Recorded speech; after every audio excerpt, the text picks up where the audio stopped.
Cette cérémonie a démarré par une prière dite par l'aumônier de la police sous la très haute clairvoyance du chef suprême des armées, le professeur Faustin Archange Touadéra. Le directeur de l'école de la police a été la toute première personnalité à intervenir sur la scène pour souhaiter la bienvenue au président de la République, chef de l'État, Faustin Archange Touadéra, et les autres illustres personnalités qui ont bien voulu honorer de leur présence à la dite cérémonie. Après cela, l'occasion a permis au chef de l'État de baptiser cette promotion du nom de Ismaïla Nimaga, le doyen des diplomates centrafricains, décédé il y a de cela quelques mois. Plusieurs discours ont été prononcés à cet effet. La première intervention fut celle du président de la République, le chef suprême des armées, le professeur Faustin Archange Touadéra, qui a exprimé sa satisfaction à la qualité de la formation dispensée à l'endroit des jeunes recrues. L'orateur a par ailleurs réaffirmé sa détermination à soutenir davantage la formation des forces de sécurité intérieure dans le cadre de sa politique de redynamiser le secteur de la sécurité, vecteur essentiel du retour à la paix et la stabilité sociale. Le chef de l'État a par ailleurs exhorté les jeunes policiers fraîchement recrutés au strict respect de l'éthique et de la déontologie afin de remplir convenablement la mission régalienne qui leur est assignée. Voici un extrait du discours du chef de l'État et les impressions à chaud du directeur de la police. Bienvenue, Zokwe.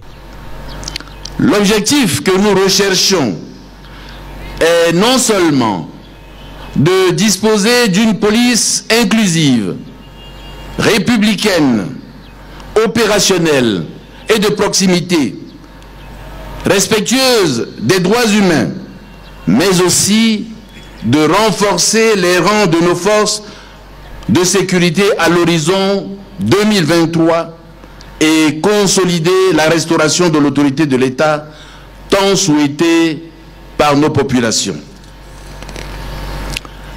M'adressant particulièrement à vous,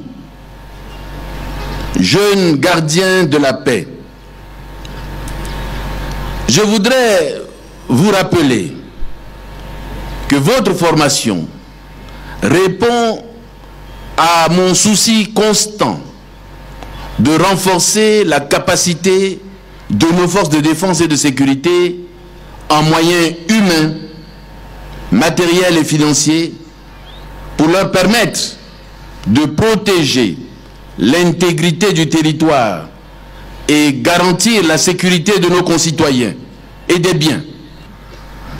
Votre formation revêt une importance capitale pour notre pays, car elle contribue à redynamiser la police centrafricaine par le rajeunissement de ses effectifs.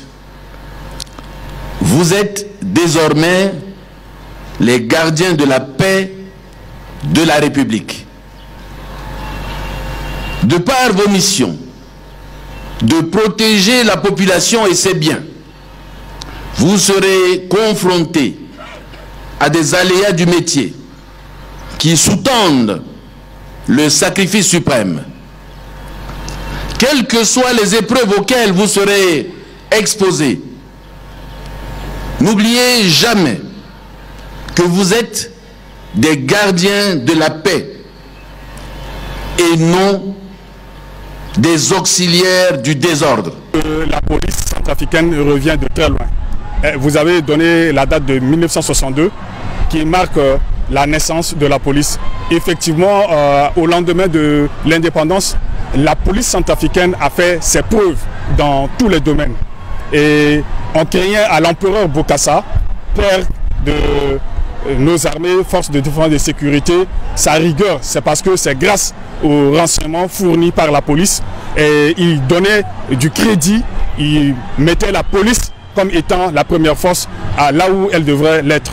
Malheureusement, il fut un bon moment où ce corps de métier, cette police noble a été marginalisée pour des raisons diverses, pour des raisons d'ordre politique, pour des raisons de mauvaise gouvernance. Mais aujourd'hui, pour une première, la police centrafricaine vient de recevoir la fin de formation de 800 jeunes centrafricains issus de toutes les contrées, issus des 16 préfectures. Puisque je puis vous confirmer que grâce à une volonté politique du chef de l'État, le professeur Faustin Archange Touadéra, président de la République, chef suprême des armées, il a su faire un travail, un véritable travail de titan pour redonner à la police sa lettre de noblesse. La signature du livre d'or a sanctionné la fin de cette cérémonie.